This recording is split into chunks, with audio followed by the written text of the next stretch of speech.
DonInLondon, February 9th, 2009. My video is all about recovery from either addiction to, that's addiction to substance or behaviour. My addiction substance was alcohol. Now in recovery, my behaviour, any old behaviour, trying to be perfect, and never so.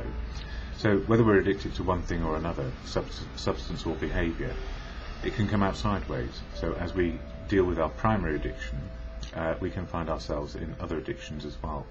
So my videos are all about recovery, just simply one day at a time.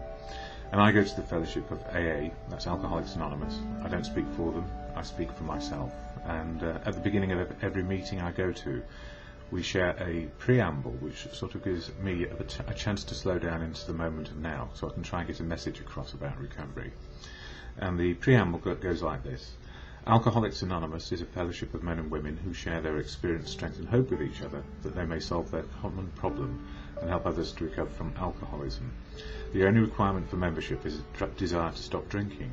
There are no dues or fees for AA membership. We are self-supporting through our own contributions. AA is not allied with any sect, denomination, politics, organisation or institution. Does not wish to engage in any controversy, neither endorses nor opposes any causes. Our primary purpose is to stay sober and help other alcoholics to achieve sobriety. And I stuttered a bit there because I was thinking about something else which I heard last night. And I went to two meetings yesterday, one in the morning at 11 and one in the evening where I'm a regular, the 7:30, for a bit of experience, strength and hope and how to keep in recovery. And at meetings we listen to somebody speak their truth and then we share our truth back, hopefully, experience, strength and hope. So yesterday was a difficult day, and coming out of a relationship and trying to find my bearings again is just where I'm at. So I have a big gap inside me which I need not fill with alcohol or other behaviours which might be addictive. So it's good to have a gap. It means I've got room for growth, room for change, and a change in my attitude and behaviour, and understanding it's okay to be me and okay to be single. And I get thought for the day messages on my email from, I've forgotten where they're from now, yeah, thoughtfortheday.org.uk, and it says here, thought for the day, it's got penguins on it for some reason. There you go, it says here, trust yourself. You must begin to trust yourself. If you do not, then you will be forever looking to others to prove your own merit to you, and you will never be satisfied. You will always be asking others what to do, and at the same time resenting those from whom you seek such aid.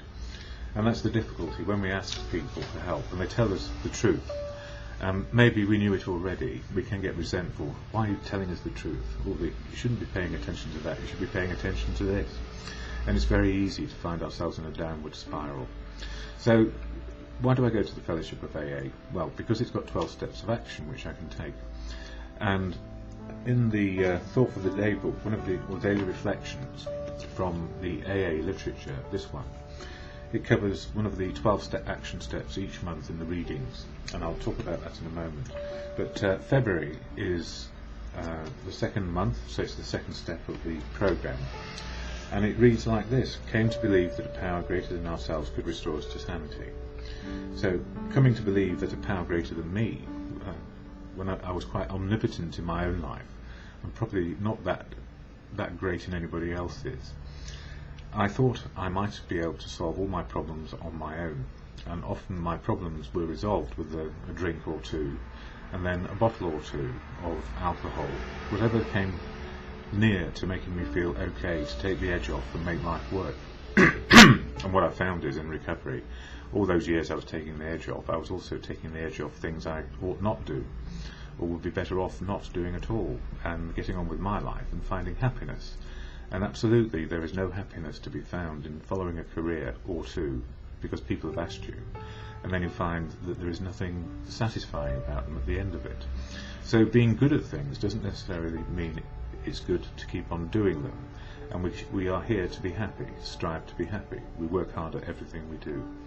So the gift is, the greater power than me has always been the wisdom, experience, strength and hope I can hear from other people, as a collective or individuals who have an understanding of life which I can listen to and share and learn how to develop my own.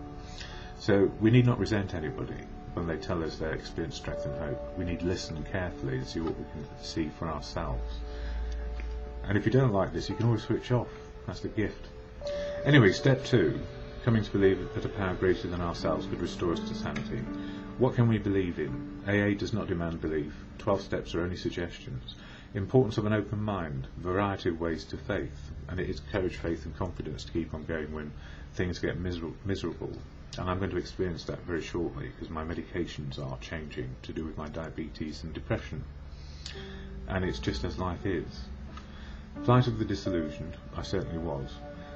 Roadblocks of indifference and prejudice. I certainly had indifference and prejudice against myself, let alone anybody else. I resented my situation and didn't know how to get myself out of it.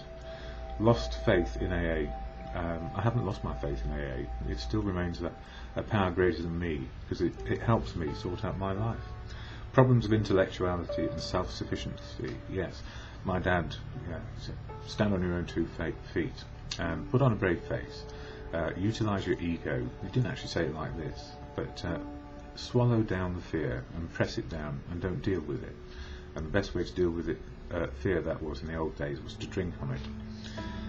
And negative and positive thinking, self-righteousness. Yeah, I haven't got the capital or the best answer to anything. I only have an answer which seems to work for me on a daily basis, and I feel better for sharing it. Defiance is an outstanding characteristic of alcoholics. Definitely. And step 2 is a rallying point to sanity and right relationship with God or good conscience.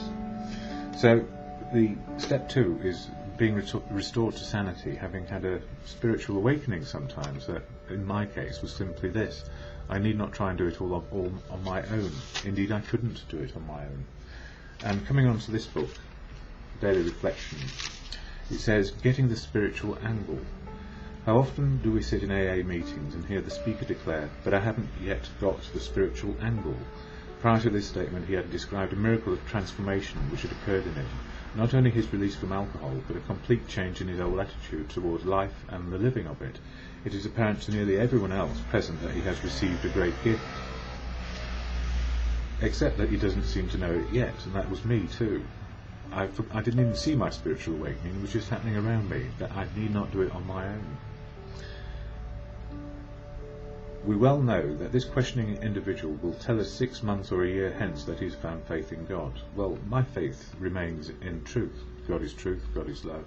God works through people, and when I can't understand it on my own, there's a bigger humanity out there with probably the answer that I'm looking for, and that is to be integrated and connected with society. So it goes on to say, a spiritual experience can be the realization that a life which was once empty and devoid of meaning is now joyous and full. In my life today, daily prayer and meditation, coupled with living the 12 steps, has brought about an inner peace and feeling of belonging which was missing when I was drinking. And that's absolutely true. I have got more peace. I understand where I am today. I've had the first sober adult relationship in my whole life without drinking, and what can I say? What a gift that was, and is, and has been. So it doesn't mean I'm going to give up on relationships. It means I absolutely realise that relationships are part of and integral to recovery. Going on to worship as all, as Bill sees it. We found that we indeed had been worshippers. What a state of mental gooseflesh that used to bring on. Had we not variously worshipped people, sentiment, things, money and ourselves? And then with a better motive, had we not worshipfully beheld the sunset, the seed or a flower? Who of us has not loved something or somebody? Were not these the issue out of which our lives were constructed? Did not these feelings, after all, determine the course of our existence? It was impossible to say we had no capacity for faith or love or worship. In one form or another we have been living by faith and little else.